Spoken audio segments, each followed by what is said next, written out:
Hola y bienvenidos a mi canal de YouTube una vez más.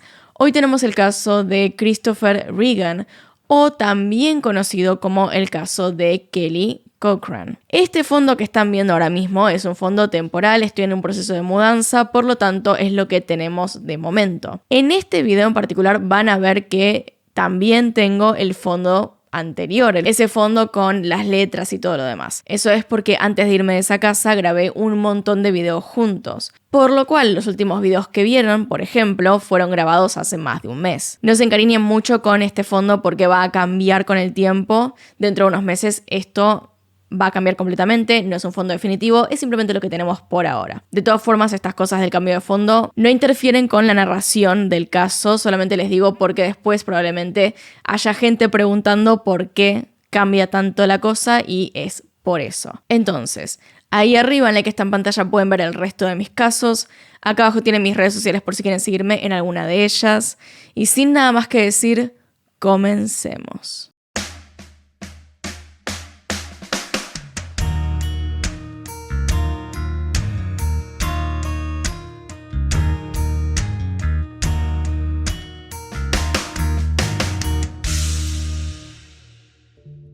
Christopher Regan, de 53 años, nació y creció en Detroit, Michigan, Estados Unidos. Tras terminar allí la secundaria, se enlistó en la Fuerza Aérea. No sabemos cuánto tiempo estuvo trabajando en el ejército, pero sí que para 2013, Christopher ya hacía un tiempo se encontraba trabajando en una fábrica en Iron River, en Michigan. Chris estaba en pareja con Terry O'Donnell, una maestra que trabajaba en Traverse City, y por lo cual se había mudado a la zona tras retirarse de las fuerzas aéreas. Chris en aquel momento estaba empleado en Lake Shore, también conocido como Oldenburg Group Incorporated, una empresa privada que fabricaba equipos de defensa y minería. Terry y Christopher vivían en lugares separados. Él tenía un departamento para sí mismo y además tenía 2 hijos de un matrimonio anterior. Él era una persona destacada por su amabilidad y energía. Estaba decidido a mejorar en todos los aspectos de su vida que pudiera, algo que lo impulsó a volver a la universidad para estudiar y ser un mejor manager. Le encantaba la naturaleza y las caminatas. No tenía gente a su alrededor que le deseara el mal, por decirlo así. Con el tiempo, Terry y Chris se separaron. No fue nada malo, simplemente sus vidas no coincidían demasiado en aquel momento. De hecho, Chris había recibido una propuesta de trabajo que estaba considerando, y esto implicaba que si la aceptaba se tendría que mudar a Asheville, en Carolina del Norte. Esto de todas formas todavía no iba a pasar. No es que Chris fuera a irse de un momento a otro sin decir nada. Como les comentaba antes, él y Terry tenían una buena relación. No eran pareja, pero querían seguir viéndose. Al menos hasta el 1 de noviembre, que era la fecha en la cual, si todo iba bien, Chris comenzaría este nuevo capítulo de su vida y se mudaría. Terry también compartió que en el esfuerzo mutuo por retomar la relación, el 14 de octubre del 2014, Christopher le escribió para pasar el fin de semana juntos y comenzar a planificar qué harían el mes siguiente en el Día de Acción de Gracias y las fiestas de diciembre. Sin embargo, Terry nunca recibió una respuesta de su último mensaje ni ninguna otra respuesta o noticia de Christopher durante 10 días. Fue debido a ello que denunció a la policía de Iron River su desaparición. Iron River no es un lugar muy grande que digamos, de hecho su población en el 2022 rondaba los 3.000 habitantes, y esto ocurrió 8 años antes de ese censo. Es ese tipo de lugar en el que no ocurren muchas cosas, un área suficientemente tranquila en la que no se dan este tipo de casos en los que de repente alguien desaparece. Menos que menos pasaban cosas peores. Por lo tanto, el departamento de policía no era muy grande, ni tenían las herramientas necesarias para el caso que estaban a punto de tomar. Chris había desaparecido sin decirle a nadie a dónde iba, dónde estaba. Si bien era raro que el hombre no contestara su teléfono, Terry no se preocupó demasiado hasta que habló con uno de sus amigos en común, alguien que trabajaba en el mismo lugar que Chris. Resulta que él no solía faltar al trabajo. Era una persona muy puntual que entraba a las 5 a.m. y en ocasiones se iba a las 5 de la tarde. Él simplemente no faltaba sin avisar. Algo le había pasado a Chris entre el 14 y el 15 de octubre, ya que el 14 fue el último día que lo vieron en el trabajo. El día siguiente él se lo había pedido previamente para tenerlo libre, pero el 16 debía regresar, cosa que no pasó. De hecho, el 15 de octubre Chris iba a tomar un test de drogas para su nuevo trabajo, pero nunca lo hizo. ¿Podría haber seguido y hacer su vida en otro lugar sin decirle a nadie? Técnicamente sí, pero la realidad es que todas sus cosas seguían estando ahí. Tenía un depósito lleno de sus pertenencias y quizá lo más raro es que su auto estaba estacionado en Bates, un lugar que quedaba a 10 minutos del departamento de Chris. Terry descubrió el vehículo estacionado y fue a ver. Chris amaba ese auto y ella no entendía por qué lo dejaría ahí 2 semanas para ese momento con algunas cosas todavía dentro. Pero encima, aparte de ese detalle, en realidad, en este otro lugar donde iba a tener el nuevo trabajo, se iba a mudar con uno de sus hijos. Evidentemente se contactaron con ese hijo y él no sabía qué había pasado. No sabía dónde estaba su padre, no había tenido noticias. Por lo tanto, no es que de repente se fue y ya había empezado su nueva vida allá sin despedirse. Directamente, de un segundo para el otro, había cortado comunicación con todo el mundo. Este conjunto de situaciones hacía muy difícil pensar que la desaparición podría haber sido algo hecho a propósito por él. Terry consiguió un set de llaves extra y mandó un mensaje de texto al teléfono de Chris antes de intentar entrar al departamento. Una vez dentro no encontró nada fuera de lo usual, o lo que sería lo usual para el departamento de una persona que lo usaba activamente. Sin embargo, habían pasado ya 2 semanas desde que Chris no aparecía. Él era una persona muy ordenada, por lo que el estado del departamento llamaba la atención muchísimo. Incluso teniendo en cuenta la mudanza, ni siquiera en esas instancias él dejaría desorden. Chris solía organizar las mudanzas de una forma muy específica en la cual iba cuarto por cuarto. Pasaba el siguiente únicamente cuando terminaba uno completo. También era de esas personas que lavan los platos después de usarlos inmediatamente. No dejaban nunca nada fuera de su lugar específico. Y el departamento estaba usado, tenía vajilla sucia, había cosas por todas partes, mucho desorden que no parecía típico de él. Es decir, no se iría a ninguna parte dejando todo eso así. Su auto estaba en un lugar en el que él jamás lo hubiese dejado, su casa era un lío y no contestaba los mensajes. Es más, su celular ni siquiera estaba ahí. Si en definitiva se había ido, también lo había hecho sin sus medicamentos. Las sospechas llevaron a Terry a decirle a la sargento a cargo que había una persona que podría saber dónde estaba Chris, una mujer con la cual había estado saliendo en ocasiones, más bien acostándose. Esa mujer era Kelly Marie Cochran.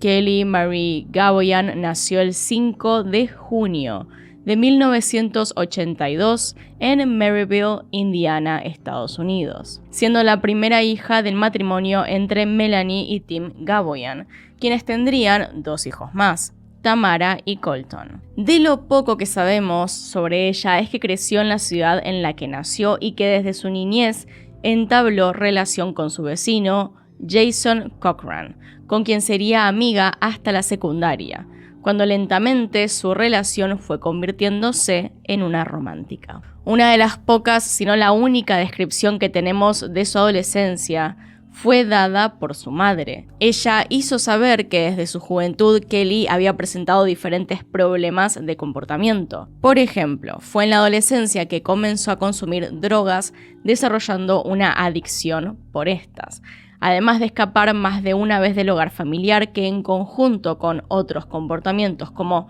robos, hicieron que sus padres se vieran obligados a echarla de la casa con 18 años. Sin embargo, una adolescencia complicada no necesariamente implica una vida adulta igual. En realidad, hasta que pasan los hechos, Kelly parecía llevar una vida exitosa en su adultez en varios ámbitos. En 2002, al graduarse de la secundaria, contrajo matrimonio con Jason Cochran, su vecino y novio de toda la vida. Existen fuentes que afirman que Kelly incluso fue a la universidad graduándose en psicología, aunque no está del todo claro. Lo que podemos afirmar es que poco después de casarse y junto a Jason crearon un negocio de limpieza y mantenimiento de piscinas de natación, en el que mayormente trabajaba él, siendo este lo suficientemente estable para ser el único ingreso de la pareja, a la que conocidos y familiares describieron como el típico cliché de los opuestos se atraen, porque mientras Jason tenía una personalidad más bien tranquila, tímida e introvertida, Kelly era, como imaginarán, todo lo contrario, siendo extrovertida, sociable y hacía amigos fácil. Este negocio permitió mantener a la pareja durante aproximadamente 10 años hasta que la espalda de Jason comenzó a pasarle factura. Si bien en ningún lado nos dicen cuál fue específicamente el diagnóstico médico, no resulta incoherente que tuviera problemas con su espalda si tenemos en cuenta el trabajo que hacía, y que en su mayoría lo hacía él solo. Lo que sabemos es que este problema en la espalda era severo, impidiéndole continuar con su trabajo y negocio. Aún más importante, con el sustento económico de ambos, por lo que obviamente esta nueva situación implicó un cambio en la vida de la pareja. Kelly, de quien no existen registros que haya trabajado durante la década anterior, debió no solo comenzar a trabajar pasando a ser la única fuente de ingresos del hogar, sino que también debió comenzar a cuidar de Jason, quien dependía de ella físicamente, no solo dentro de su casa, sino también para acompañarlo a diferentes consultas médicas, entre otras cosas cotidianas. La nueva dinámica que se estableció en la pareja comenzó a desgastar la relación. Kelly solo iba de casa al trabajo y del trabajo a casa, donde debía encargarse de todas las tareas del hogar, además de cuidar a Jason, quien no encontraba alivio en los tratamientos médicos convencionales, teniendo que soportar aquellos dolores intensos e inhabilitantes. Es por esto que en 2013 los Cochran deciden mudarse a la ciudad de Caspian, Michigan, con 3 grandes objetivos. Uno, en común para ambos, de poder alivianar a la pareja de la tensión que había surgido en el último tiempo entre ellos. Otro referente a Kelly, quien pretendía conseguir allí un mejor trabajo de los pocos que conseguía en su lugar natal, y un último objetivo de Jason, quien había elegido el destino sabiendo que en Michigan la marihuana medicinal es legal y que por lo tanto podía serle recetada. 2 de estos objetivos se cumplirían. Jason logró que médicos de Caspian le consideraran un caso apto para marihuana medicinal y encontró en este tratamiento alternativo una forma de alivianar ese dolor. Sin embargo, siguió siendo incapaz de trabajar. Kelly, por su parte, encontró un nuevo empleo en una fábrica en Iron River, en una ciudad cercana a la zona donde ahora vivían. Sin embargo, no pudieron mejorar su relación estando allí. Kelly, según lo que dejaron saber amigos y familiares, aún se sentía sobrepasada por la situación que vivía, y aquello la llevó por fuera de su matrimonio a tener relaciones con otras personas. Kelly habría engañado numerosas veces a Jason estando en Michigan, aunque la infidelidad que colmó el vaso fue la relación que mantuvo con Christopher Regan. En octubre del 2014, Kelly fue despedida de su trabajo, perdiendo la única forma de ingresos que tenían. La habían echado porque aseguraba tener una herida en su hombro que no pudo probar con ningún papel médico, a pesar de decir que necesitaba cirugía. De esta forma, las faltas al trabajo eran injustificables. De todas formas, Kelly no era un problema inmediato para la policía, y si bien su testimonio podía ser útil, lo más urgente era ir al auto que Chris había abandonado. Él era una persona muy ordenada, como les dije antes, un hombre que no dejaba las cosas fuera del lugar por mucho tiempo, y se ve que le gustaba usar post-it, las notitas de colores con pegamento atrás. En su vehículo se encontró una de estas con instrucciones para llegar a algún lugar. No era tal cual una dirección, eran pasos a seguir que apuntaban finalmente a una casa marrón. Estamos hablando del año 2014 de todos modos. Podría haber puesto la dirección en Google Maps y listo, pero por alguna razón había decidido escribir las instrucciones, quizá por si no tenía señal más adelante. Como sea, las indicaciones llegaban a un lugar específico, la casa de Kelly y Jason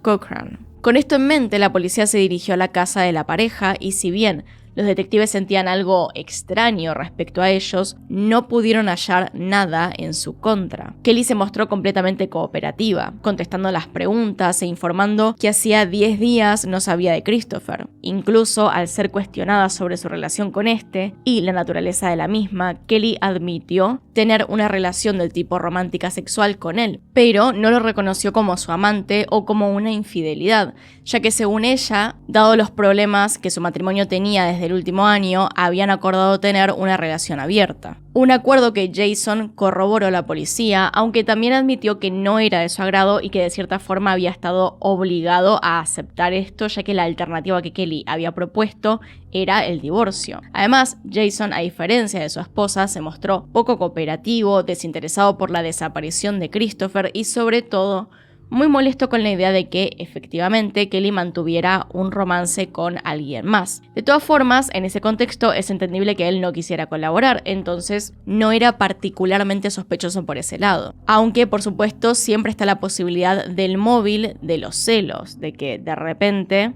él quisiera matar o hacerle algo a la pareja de su esposa.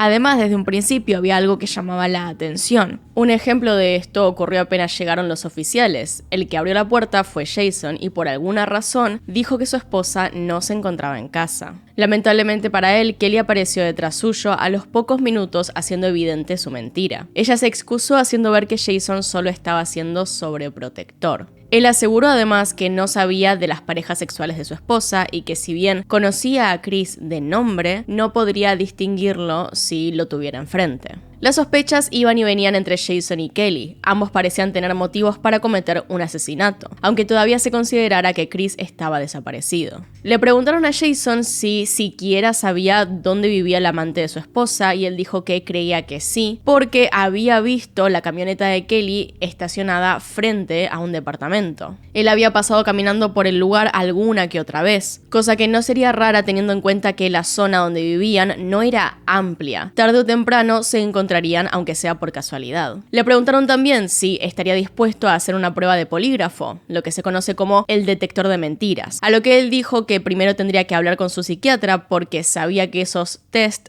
podían dar resultados inexactos. Él dijo que estaba tomando medicación para que las voces se callaran y podía interferir en el proceso. Y él sabía perfectamente que estaba siendo evaluado como el esposo celoso por la extraña desaparición de Chris. También se investigó un poco a otro hombre llamado Tim, compañero de trabajo de Kelly y de Chris. Nada en particular hacía sospechar de él y según sus palabras se llevaba bien con ambos. Aunque según él, en realidad Kelly le había dicho que no estaba en pareja, que se estaba separando hace años y que le iba a dar los papeles de divorcio a su esposo en algún momento. Lo curioso son los mensajes que intercambiaron durante octubre. En realidad los textos en sí no tenían nada de especial, hablaban casualmente, se juntaban para emborracharse y Kelly solía contestar en el mismo día. Lo extraño ocurrió el 14 de octubre cuando dejó de responder a los mensajes de Tim. Por el lado de Tim no hubo demasiado para discutir, él colaboró con los detectives perfectamente, así que el cuestionamiento siguió hacia Kelly, quien primero afirmó haber cenado con Chris el día 13 de octubre, un lunes, y cuando la presionaron para saber más, ella terminó por decir que en realidad seguramente había sido el 14 de octubre, el día en que él desapareció. Esa fue la última vez que lo vio. Luego de que no le respondieran los mensajes, el día 15 decidió ir al departamento de Chris y entrar con las llaves extra que él le había dado. Relató que ahí vio todo el lugar desordenado y no lo encontró. Dijo que estaba más desordenado que la última vez que estuvo dentro. Ella dijo que luego de eso nunca volvió. Pero más allá de darles un mal presentimiento a los detectives o producir un sentimiento extraño,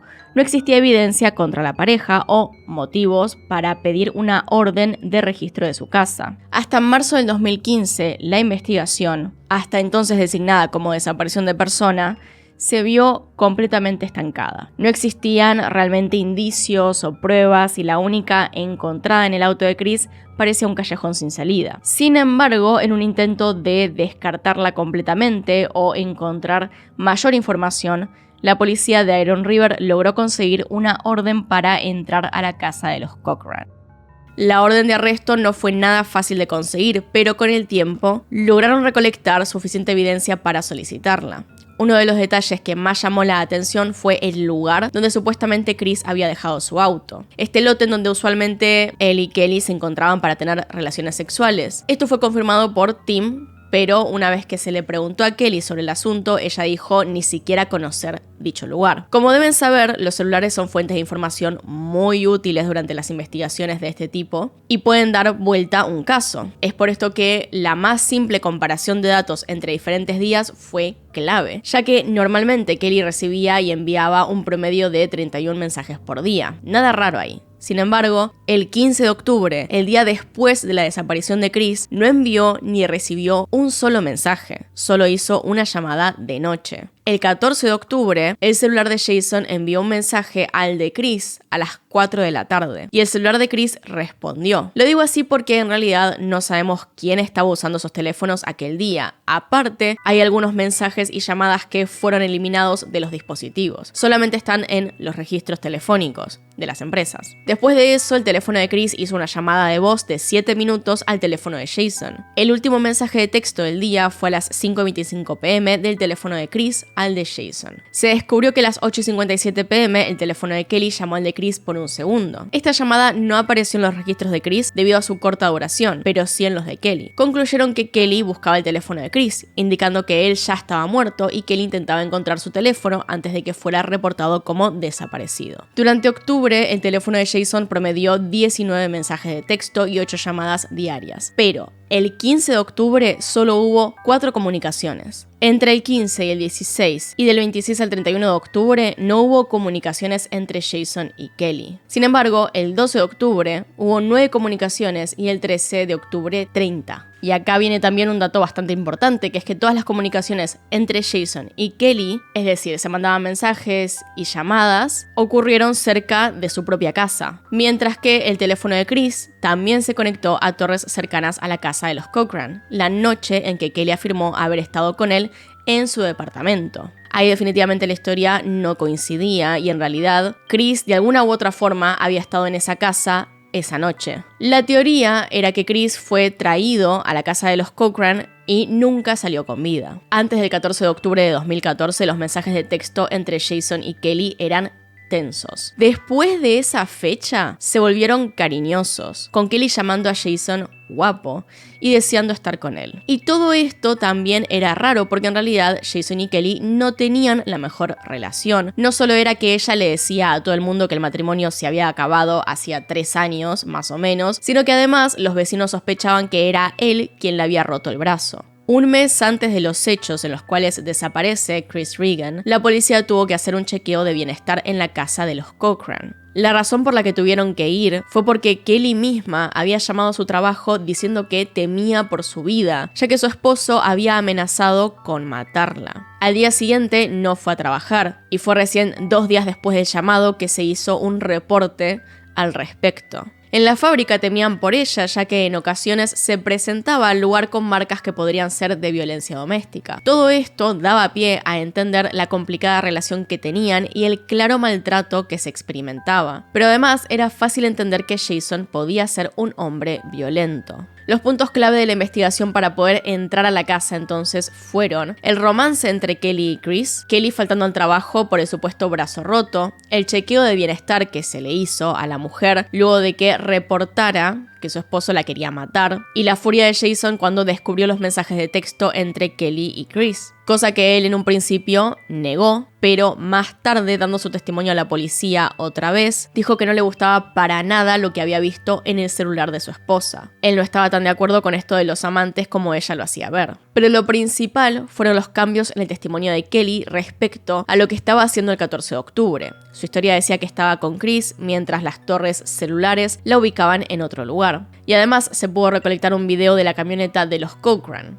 En este se podía ver cómo iba hacia el departamento de Chris y luego se alejaba del mismo. Y había que actuar rápido, porque la pareja había decidido empezar a vender sus muebles por internet. Esto marcaba que podían tener intenciones de huir y había que detenerlos. En su casa encontraron un revólver calibre 22, un bate de béisbol y tal vez, lo más importante, un diario íntimo perteneciente a Jason, en el que éste expresaba los deseos de matar a un hombre, que según su descripción, la policía consideró que se ajustaba con la de Christopher. Además, hallaron unas manchas extrañas en el techo. Era claro que habían intentado limpiarlas. Cuando las testearon con luminol, el producto reaccionó, indicando que lo que estaba ahí podía ser sangre. También había signos evidentes de que algunos muebles habían sido cambiados del lugar. La misma Kelly admitió haber arreglado la casa. El sillón del living, por ejemplo, parecía estar en una dirección diferente a lo habitual, así que lo corrieron y debajo había manchas de lavandina en la alfombra.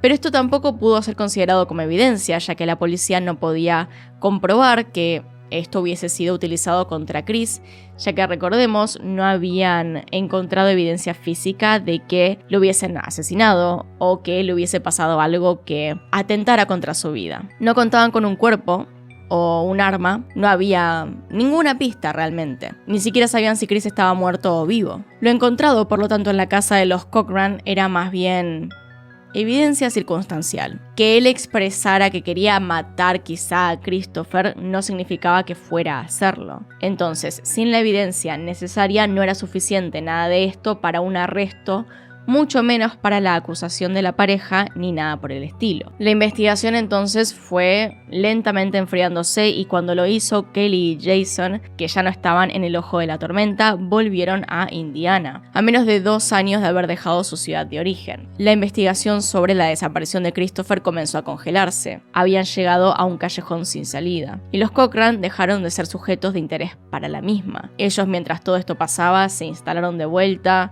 Su vida pasó totalmente desapercibida hasta el 20 de febrero del 2016, cuando Kelly llamó desesperada al 911. En la llamada puede escucharse a la mujer en estado de nervios diciendo que su marido no estaba respirando. Cuando la ayuda finalmente llegó, fue claro que Jason había fallecido de una sobredosis de heroína. La droga, de hecho, aún estaba en la mesa, se podía ver, y había unos cuantos otros detalles que reafirmaban que eso era lo que había pasado. Cuando Kelly fue interrogada sobre el consumo de drogas de Jason, comentó que en el último tiempo, además de la marihuana medicinal, había decidido probar otro tipo de sustancias, ya que la anterior parecía estar perdiendo el efecto frente a los dolores agonizantes que sufría. Además, aportó que su marido últimamente fantaseaba con la idea de quitarse la vida, habiendo intentado hacerlo con pastillas más de una vez, en la que afortunadamente, según lo que narró Kelly a la policía de Indiana, ella había logrado salvarlo. Pero nada de esto que les estoy contando era verdad.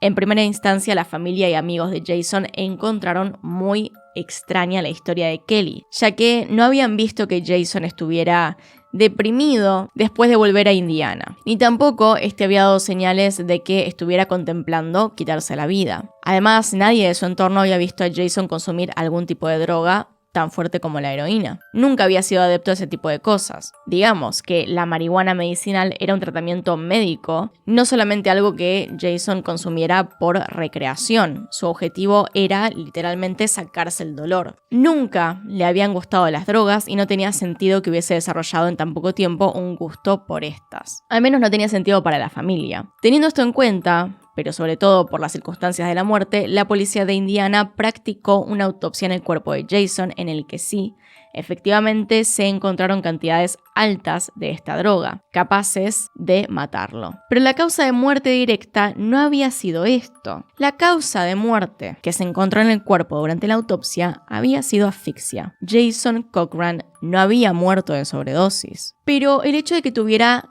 tal cantidad de esta sustancia en su cuerpo hacía pensar que alguien estaba intentando ocultar algo. La policía de Indiana, y en específico un detective, Jeremy Ogden, se puso en contacto con Laura Friso, jefa de la policía de Iron River y responsable del caso de desaparición de Christopher Regan. Ambos unieron sus esfuerzos con el objetivo de lograr conseguir la verdad sobre lo sucedido con Chris y Jason, lo que en realidad no les llevó mucho tiempo. Kelly había sido interrogada ya múltiples veces y si bien su historia tenía ligeros cambios, incluso inconsistencias, seguían sin tener evidencia física que pudiese acusarla. Sabiendo esto, Kelly, aún en plena investigación por la muerte de su esposo y al igual que había hecho antes, toma un vuelo a Kentucky. Sin posibilidades de hacerla confesar En un interrogatorio, Frieso y Ogden deciden realizar un plan con la ayuda de uno de los mejores amigos de Jason. Este llamó a Kelly, haciéndole saber que su amigo le había dado instrucciones en caso de que algo le ocurriera. Se trataba de entregar a la policía una carta. La carta era claramente una trampa y Kelly lo sabía. Más que nada porque Jason jamás reconocería lo que había hecho y más aún, de haber escrito una carta no sería para otra persona, sería para ella. Todo lo que le había hecho a Chris no era contra él, sino contra Kelly. Pero para entonces, Kelly se veía acorralada, ya no tenía a dónde escapar y no le iban a dar la inmunidad que pedía para decirles dónde quedaba el cuerpo de Chris, así que decidió rendirse y simplemente entregarse para contar su historia. Es así que el 28 de abril Kelly es interrogada nuevamente. Esta vez no planeaban dejar que se fuera. En ese momento ella comenzó a explicar todo y admitió haber matado a Jason con aquella dosis de droga, pero al encontrarse con que no era suficiente decidió asfixiarlo con una almohada. En la camioneta de Kelly se encontraron con varias cartas de suicidio.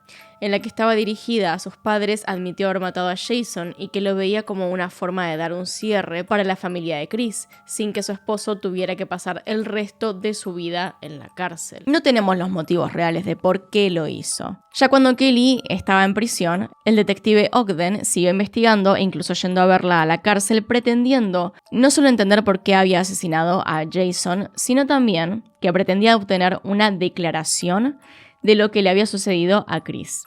Lo que lograría recién 2 años después, en 2018. Es en ese año que Kelly decide abrirse y contar los motivos tras el asesinato de Jason, los que llevan directamente a lo sucedido con Christopher y su confesión en ello. Kelly declaró que había asesinado a Jason como venganza, estaba enojada con él por lo que habían hecho.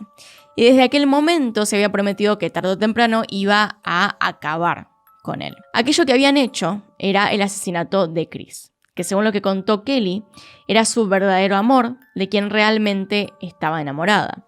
Sin embargo, al momento de casarse con Jason en 2002, ambos habían hecho un pacto que consistía en que si uno de los dos era infiel, no pregunten qué clase de persona piensa estas cosas, debían asesinar juntos al tercero en discordia, en este caso, Chris. Ahora, pensarlo es una cosa, llevarlo a cabo es completamente otra. Kelly lo que dijo es que básicamente decidieron honrar ese pacto. Kelly narró como el fin de semana en que Christopher desapareció, ella lo había invitado a su casa. No fue Jason, sino Kelly quien lo llevó hasta el lugar. Tuvieron sexo encima de las escaleras que van al sótano, al lado de una puerta. Chris estaba detrás de Kelly cuando desde abajo, desde la parte oscura del sótano, salió Jason con su escopeta y le disparó. Esta fue la primera historia que Kelly confesó. Más tarde diría que Christopher fue torturado por 2 horas por Jason. La historia cambiaría ligeramente en otro momento cuando Kelly la relató haciendo ver que ella quería que Jason llevara a cabo el asesinato en lugar de ella misma, y por eso hizo que tuvieran sexo en la casa en un lugar donde su esposo pudiera encontrarlos. Tras preparar el sótano con una especie de alfombra de plástico para evitar ensuciar,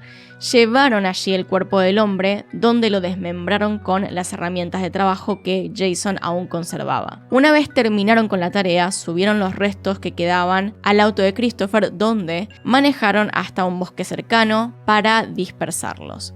Kelly incluso llevó a la policía a dicho lugar, la zona de Pentoga Trail en Michigan. Allí se encontró un cráneo humano y un par de lentes, que gracias a registros dentales pudo identificarse como de Chris. Tiempo después de la desaparición de Christopher, los Cochran invitaron a comer a algunos amigos.